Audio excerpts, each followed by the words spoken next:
Assalamualaikum warahmatullahi wabarakatuh. Jumpa lagi di channel Sahabat Berkah.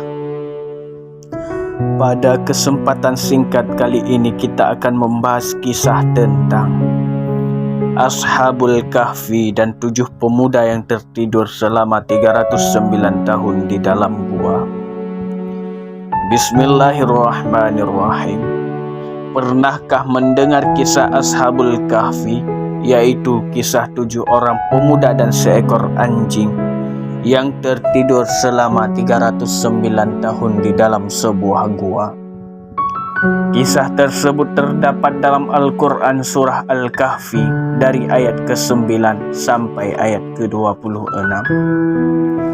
Asbabun nuzul turunnya ayat tersebut yaitu ketika Nabi Muhammad SAW ditanya oleh beberapa kaum Yahudi yang penasaran dan ingin membuktikan kenabian Rasulullah, apakah benar-benar atau tidak. Sehingga mereka para orang Yahudi bertanya kepada Rasulullah untuk menceritakan tentang kisah 7 pemuda yang mengasingkan diri di dalam gua demi mempertahankan keimanan kepada Allah Subhanahu wa Ta'ala. Jika Muhammad benar dalam menceritakan kisah tersebut, maka orang-orang Yahudi tadi akan mengikutinya dan menjadi Islam. Kemudian Rasulullah SAW berdoa dan Allah Subhanahu wa Ta'ala menjawabnya dengan diturunkan wahyu surat Al-Kahfi.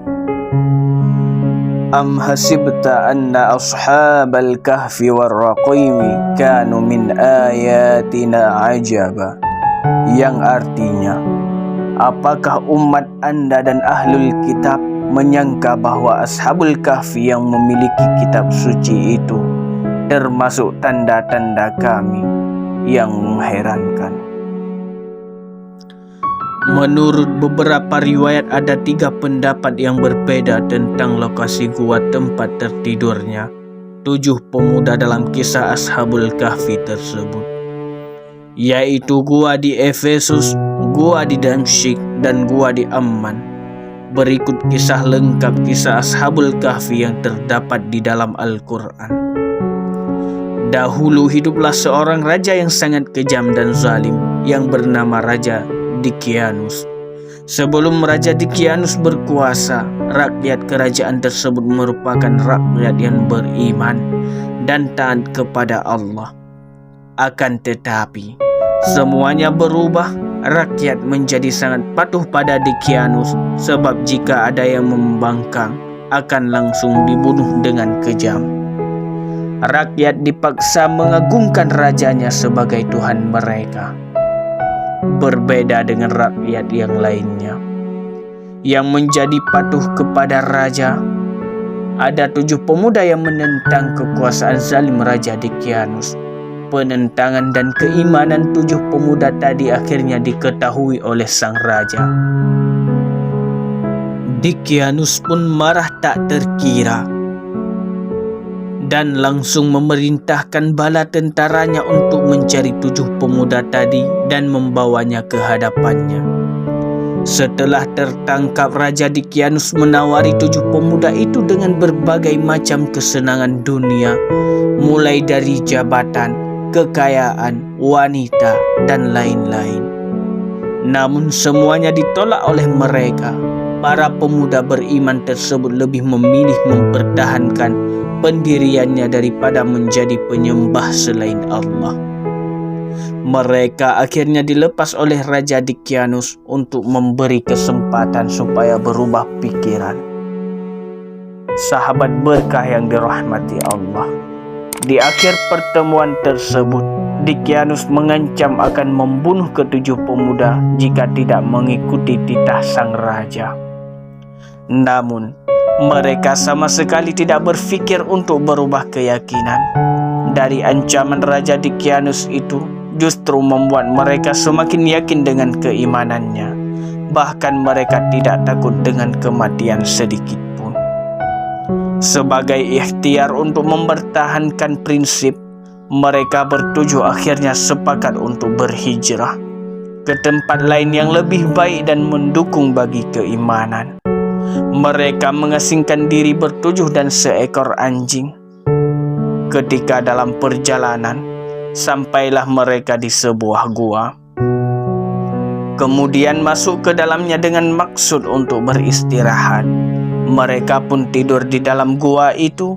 Dalam tidur mereka, Allah Subhanahu wa Ta'ala membolak-balik tubuh pemuda tersebut ke kanan dan ke kiri. Kasih sayang Allah pada mereka dikisahkan dalam surah Al-Kahfi dengan memerintahkan matahari agar ketika terbit, cahayanya lebih condong ke arah kanan, sementara pada saat terbenam, agar sinarnya meninggalkan dari kiri. Sehingga mereka tidur begitu lama dan sangat lelap sekali. Di lain tempat, Raja Dicyanus begitu murka mendengar kepergian 7 pemuda beriman tersebut. Ia pun memerintahkan seluruh rakyat mencari mereka dengan mengiming-imingi hadiah yang sangat besar bagi siapa yang dapat menemukannya. Namun, meski seluruh rakyat mencari, tidak satu pun berhasil menemukan ketujuh pemuda tersebut. Ketujuh pemuda beriman tersebut istirahat dengan tenang di dalam gua dan tidak merasa sama sekali jika tidur mereka ternyata sampai lama. Mereka pun terbangun dan merasa hanya tidur sebentar saja. Padahal waktu sudah berganti sekian ratus tahun sejak zaman Raja Dicyanus. Karena perut yang sangat lapar, salah satu pemuda tersebut pergi keluar gua berniat untuk membeli makanan.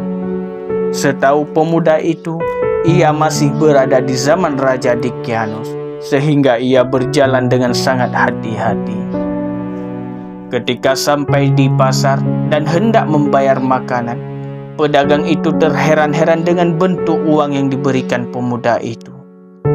Pedagang makanan pun akhirnya memanggil pengawas pasar dan berharap akan menyelesaikan persoalannya. Pengawas pasar tadi membawa pemuda itu ke hadapan raja dan pemuda itu akhirnya menceritakan asal-usulnya. Raja pun sangat terkejut dengan kisah yang diceritakan oleh salah satu pemuda beriman itu. Sang raja menceritakan bahwa Raja Dicyanus yang zalim dan bengis telah mati sejak 309 tahun yang lalu. Istana kerajaan menjadi haru dan hening dengan adanya pemuda beriman. Telah mempertahankan keimanannya dari raja yang kejam dan bengis dan sekarang berada di tengah-tengah mereka. Raja yang soleh tadi mengajak para pemuda untuk pindah ke istana. Namun, 7 pemuda Ashabul Kahfi itu menolak dengan halus dan mereka lebih memilih tinggal di gua. Hingga akhirnya Allah Subhanahu wa Ta'ala mewafatkan ke-7 pemuda tadi. Sahabat berkah yang dirahmati Allah, semoga bermanfaat dan kita semua dapat mengambil hikmah dari kisah tersebut. Akhirul kalam. Wassalamualaikum warahmatullahi wabarakatuh.